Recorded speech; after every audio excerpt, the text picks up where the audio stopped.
भारत जोड़ो यात्रा का आज 8वां दिन है और ये यात्रा अब चलकर पहुंची है त्रिवेंद्रपुरम। अभी आपकी तरफ से भी तो एक ट्वीट किया गया है जिसमें आपने जो आरएसएस की चड्डी है उसमें आग लगा दी है। आरएसएस की चड्डी में आग तो लगाने की जरूरत ये है क्योंकि पहले ही लगी हुई है। पहले से उनके इसमें तो हमारे को कांग्रेसियों को देखकर आग लगी। आप लोगों को ही पता है भैया कैसे लगी होगी, हमें तो पहले से लगी हुई है। हाँ। एक्चुअली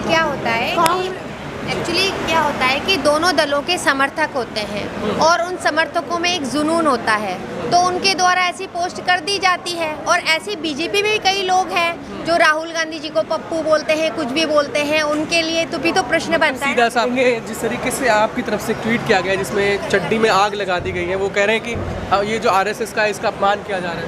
देखो, जिस तरह की चड्डी बीजेपी सरकार ने आरएसएस के लोग पहन के रखते हैं तो वो लगता भी है कि वो मोटिवेट है अंग्रेजों से। अच्छा, बिल्कुल लगता है। और उनकी जो विचारधारा है वो आज बिल्कुल सेम टू सेम अंग्रेजों जैसी है। जैसे अंग्रेजों ने देश को पराधीन किया था, उसी तरह से आज लोग ये पराधीन कर रहे हैं देश को। उसी तरह से धर्म में बांट रहे हैं लोगों को, धर्म संप्रदाय को बीच में ला के लोगों के अंदर द्वेष पैदा किया जा रहा है, तिल तिल करके उनको तोड़ा जा रहा है, अपनों से अपनों का मुंह मोड़ा जा रहा है। देश के लिए सबसे घातक स्थिति ये है कि जिस तरह की अग्निवीर जैसी योजनाएं देश के अंदर ये लोग लागू कर रहे हैं, आने वाले समय में युवाओं का कोई भविष्य नहीं है। और जो देश की जो आंतरिक सुरक्षा है उसका सबसे मतलब अहम मुद्दा आज अगर सोचा जाए तो बीजेपी सरकार को सोच समझ के निर्णय लेने चाहिए। वो किससे इंस्पायर होकर ऐसे निर्णय ले रहे हैं देश के लिए जो घातक है, हमें तो समझ नहीं आ रहा। और रही बात ये चड्डीधारी, तो देखो है ही, इन्होंने देश का सारा बेड़ा गर्क कर दिया 7 साल में। हर जो युवा है वो बेरोजगार है, जो देश की आर्थिक स्थिति है वो आपको पता ही है, कितना कर्जा इन्होंने देश के ऊपर कर दिया है। कोई मैनेजमेंट नाम की चीज़ इनके पास है नहीं। जो यहाँ पर इंटरव्यू लेने के बहाने आ रहे हैं, जो बीजेपी के दलाल हैं, वो बीजेपी कौन है बीजेपी के दलाल? जो चैनल्स वाले हमारे जो कांग्रेस के बारे में गलत इंफॉर्मेशन दे रहे हैं कि कांग्रेस नफरत फैलाती है। इतिहास गवाह है कि कांग्रेस ने नफरत कभी नहीं फैलाई, कांग्रेस ने देश को जोड़ा है।